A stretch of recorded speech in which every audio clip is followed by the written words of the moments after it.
승리의 입성이라는 제목으로 우리가 말씀을 나누고자 합니다. 1919년 3월 1일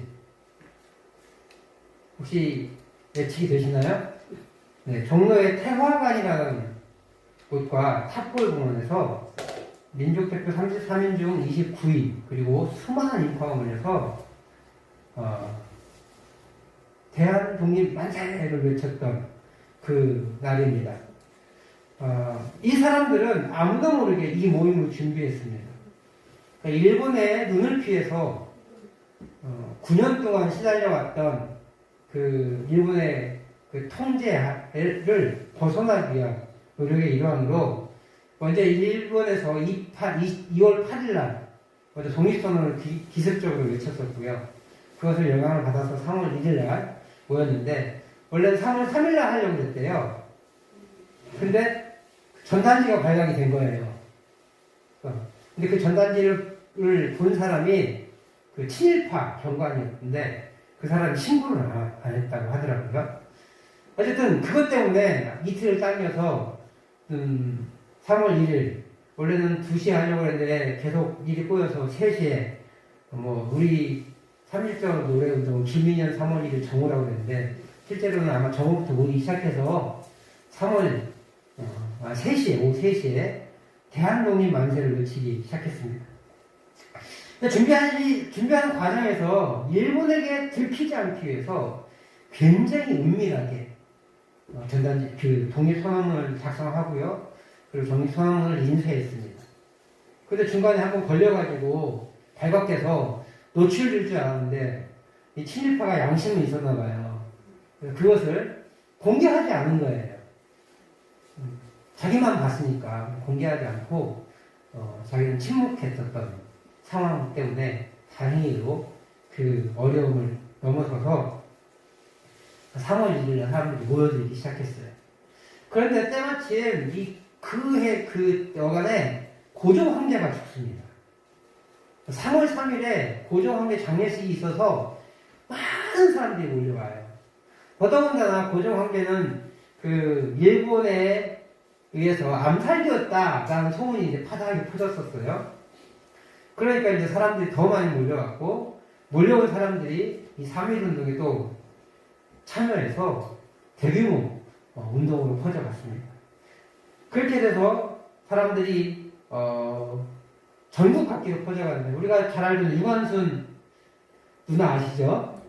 아직까지도 우리한테 누나인데 그 유관순 열사가 살았던 그 고향이었던 천안의 아우네 장터, 그래서 우리 천안에 독립기념관이 있잖아요. 그 아우네 장터뿐만 아니라 평남 강서구의 사천장터, 경남 창원의 삼진의거, 경기도 화성의 제암리, 이런 전국 각지에 이런 독립운동이 일어나기 시작했어요. 그리고 일본은 엄청난 탄압으로 사람들을 죽여나갔죠. 제암리에 가면 이 사람들이 예배당에다가 사람들을 모아놓고 불사지 들고 사람들이 이제 불나니까 밖으로 나올 거 아니에요. 그럼 그 사람들만 총으로 쏴 죽이는 그런 사건이 제암리 학살 사건이라고 있는데 거기를 복원을 해서 사람들이 이제 3.1운동의 그 역사를 우리에게 보여주기도 합니다.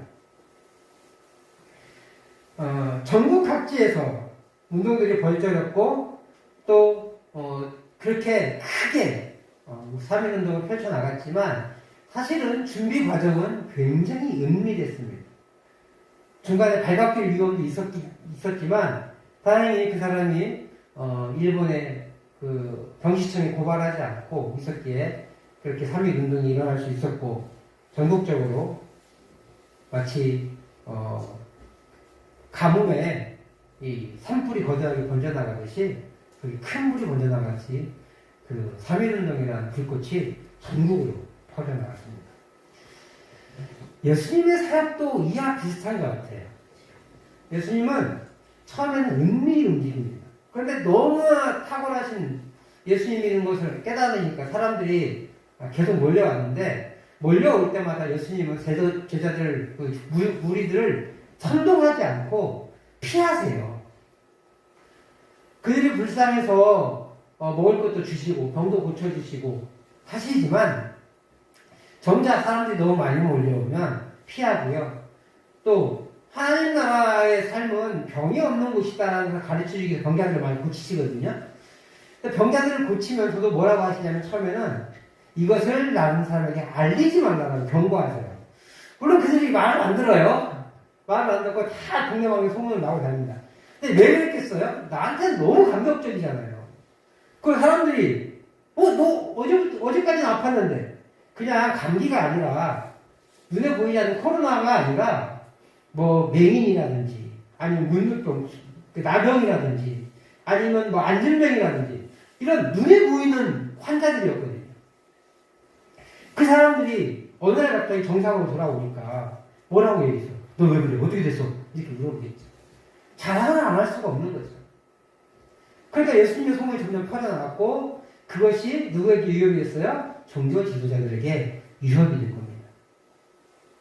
그럼에도 불구하고 예수님은 늘 은밀하게 조용하게 하기를 원하셨어요.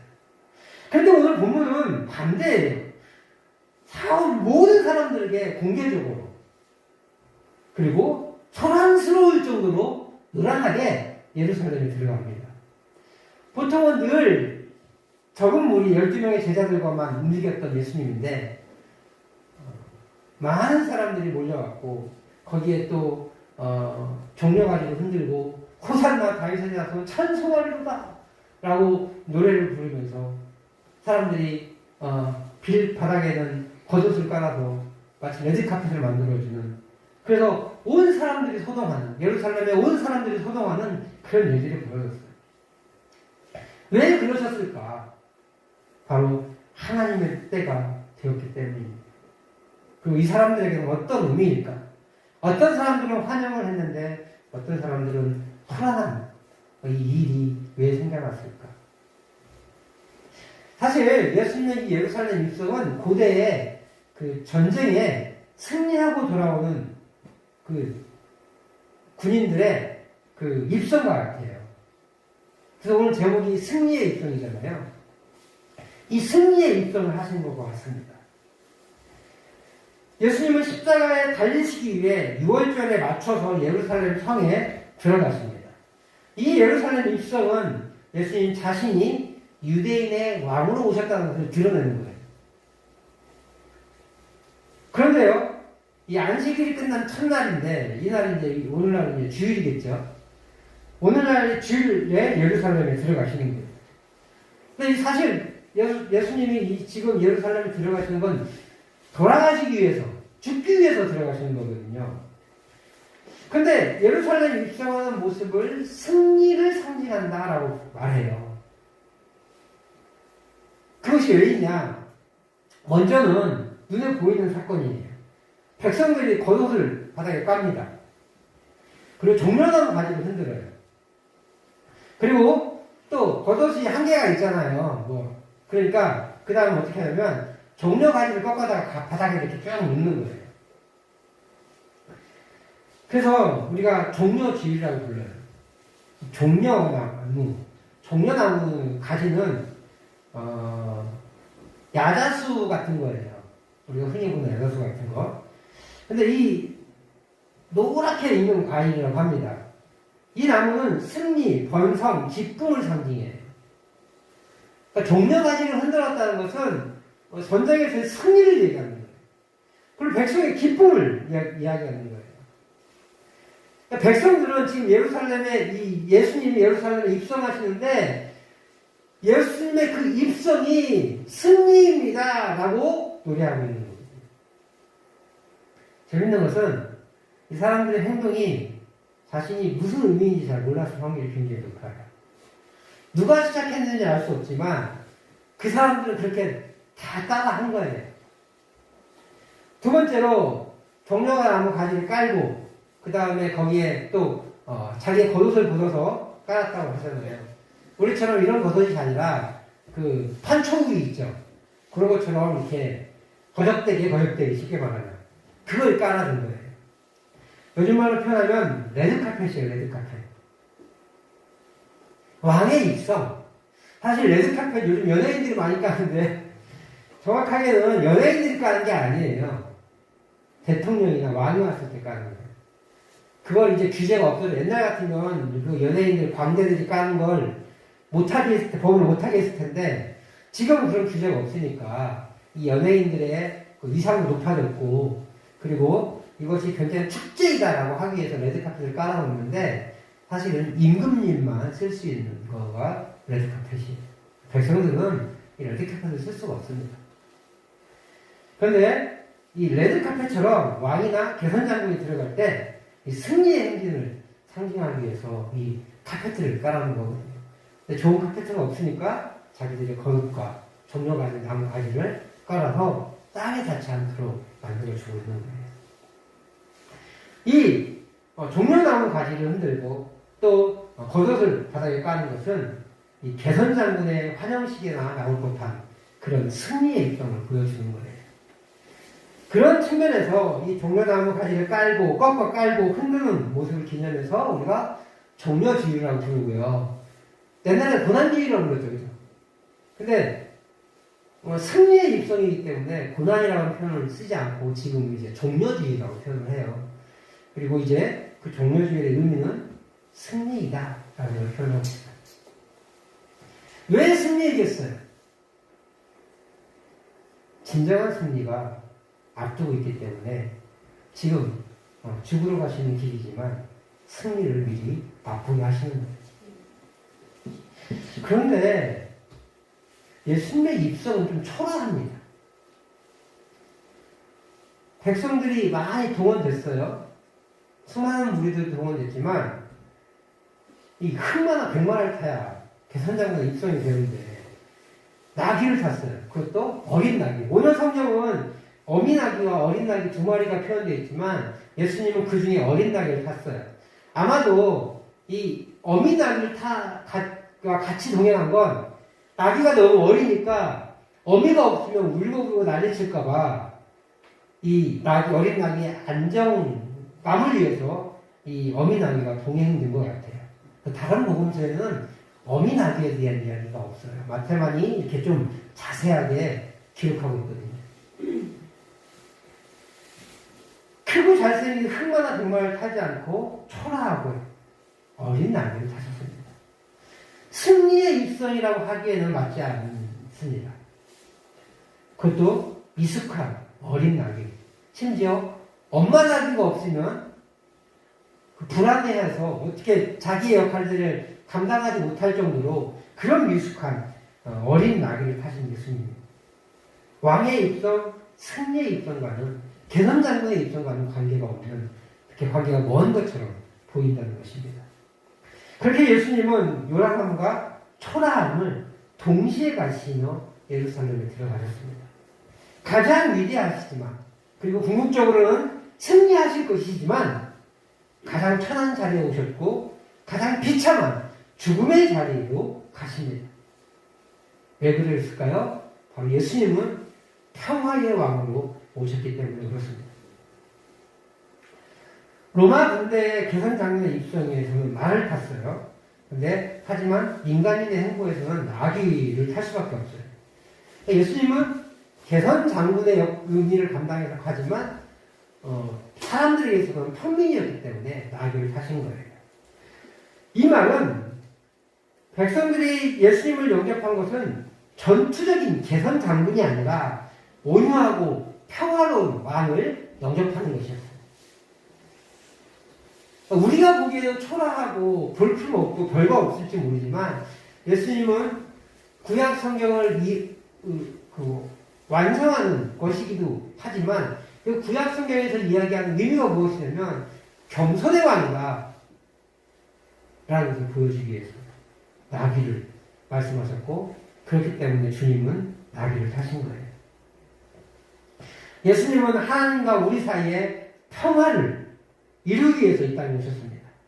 그리고 그 길을 이루기 위해 예루살렘에 지금 입성하고 계세요.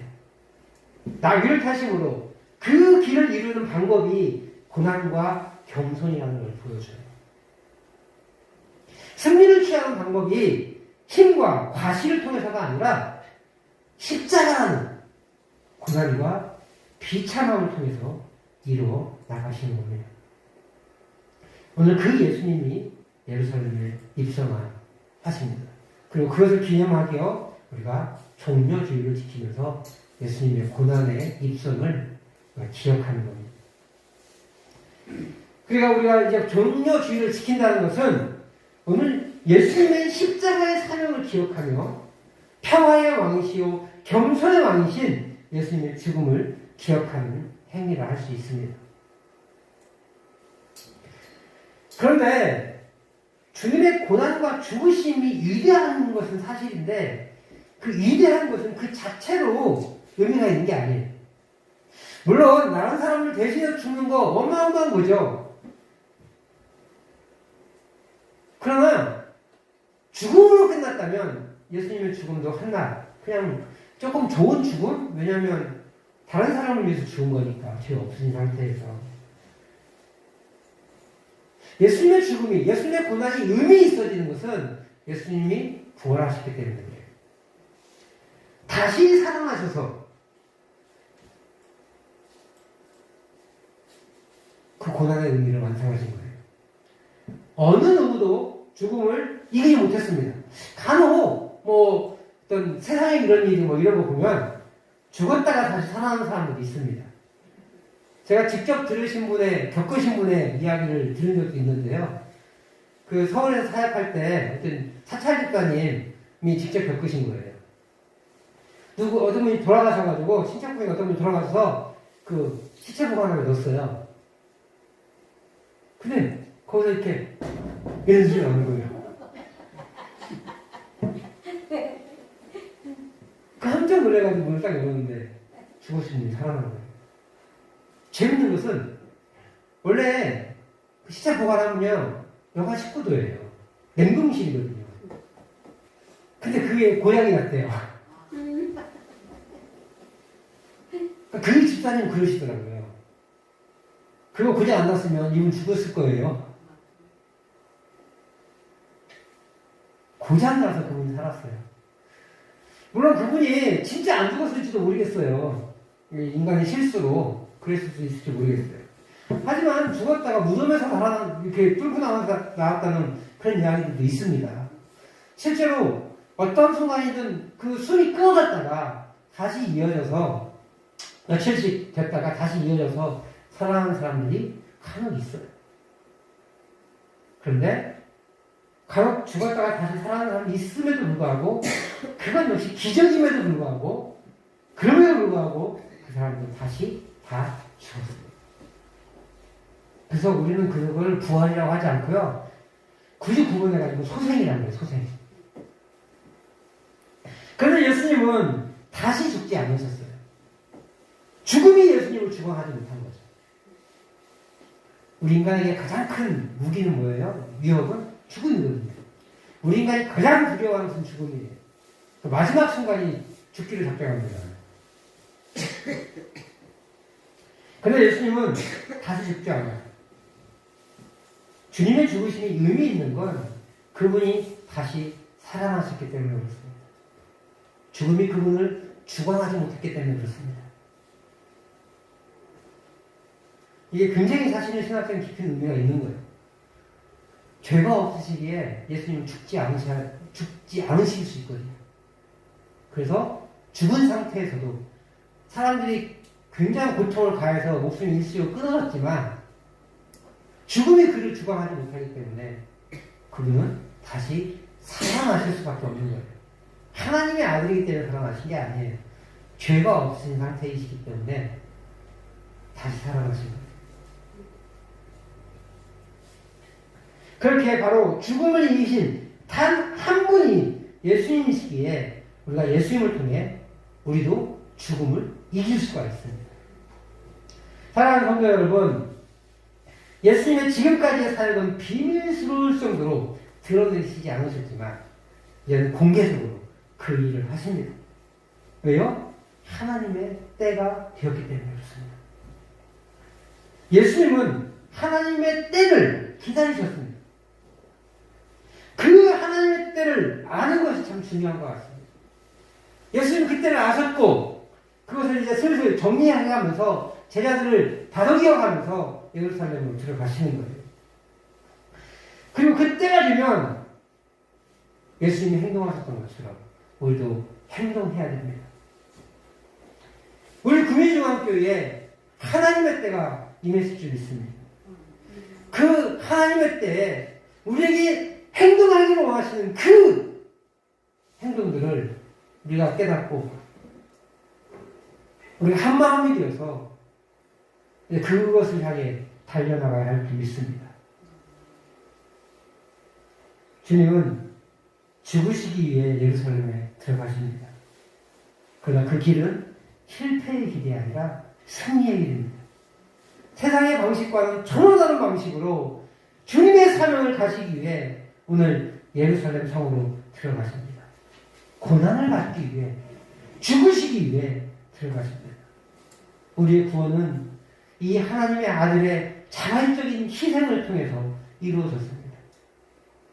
이 자발적인 희생이 우리를 살렸습니다. 예수님의 그 고난이 우리를 살렸습니다. 우리는 이번 한 주를 살아가면서 이 예수님의 고난을 깊이 묵상할 수 있길 바랍니다. 저는 동참이라는 말을 좋아하지 않습니다.